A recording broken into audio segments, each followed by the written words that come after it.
The question seemed jinx-proof on October 11th. After all, back on October 11th, the Packers had started Brett Favre or Aaron Rodgers in 431 of their last 440 regular season and postseason games. That means from Week 4 of the 1992 season through Week 5 of the 2017 season, the Packers needed their backup quarterback 9 times. And only 7 times was the need injury-related. So, in doing a story on the Vikings' Case Keenum, I said to Packers coach Mike McCarthy, "Mike, I know you haven't had to use them over the years, but what's the main quality you look for in a backup quarterback?" 4 days later, Rodgers was on the turf at US Bank Stadium with a broken right collarbone, signifying that we had arrived at the mother of all injury-plagued seasons before Halloween. A day later, the last team you'd imagine being drawn into the Colin Kaepernick discussion was neck-deep in it. By late in the week, 18,000 Packers fans had signed a petition to sign the former 49ers quarterback who started the national anthem protests last year. McCarthy's answer back on October 11th suggested he was comfortable with the grooming process of young Brett Hundley as Rodgers' backup. His answer stressed the importance of a backup, basically tricking his mind into preparing each week as if he were starting. The coach also indicated that Hundley has the arm strength to play in Green Bay, Wisconsin, that he's intelligent and eager, and that he's not just an arm for the scout team. "I've always liked the developing player as my backup," McCarthy said. "The old vet starter taking care of the young guy. We've always looked at the quarterback room as the most important room because the quarterback position is the toughest position in sports, in my opinion.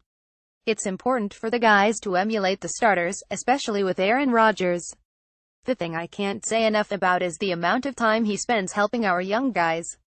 Less than a week later, McCarthy was being asked questions about Kaepernick. He started off a press conference by expressing his confidence in Hundley and Callahan, who was promoted from the practice squad. When McCarthy was pressed about signing Kaepernick as at least a backup, he snapped. "Did you just listen to that question I just answered?" he asked the reporter. "Okay, I got 3 years invested in Brett Hundley, 2 years invested in Callahan. The quarterback room is exactly where it needs to be. There's no question Kaepernick is a better quarterback than Hundley, Callahan and others who have signed while he sits. But can Kaepernick win the grievance he filed against the NFL for collusion? Doubtful. He'd have to prove 2 or more teams, or the league office and at least 1 team, conspired against him. It's not enough to prove that a team doesn't want him because of the distraction he would create. I'm sure there are plenty of those teams. But it's also possible that teams view Kaepernick as an inaccurate passer and a bad fit for an offense they've spent a lot of time building. And Kaepernick wouldn't be the first re-adoption quarterback whose value was quickly diminished as defenses adjusted to the scheme. In saying that, the season and the broken body count aren't over, folks." McCarthy took a firm stance this week. But what happens if Hundley goes down? Callahan played at Division III Wesley College.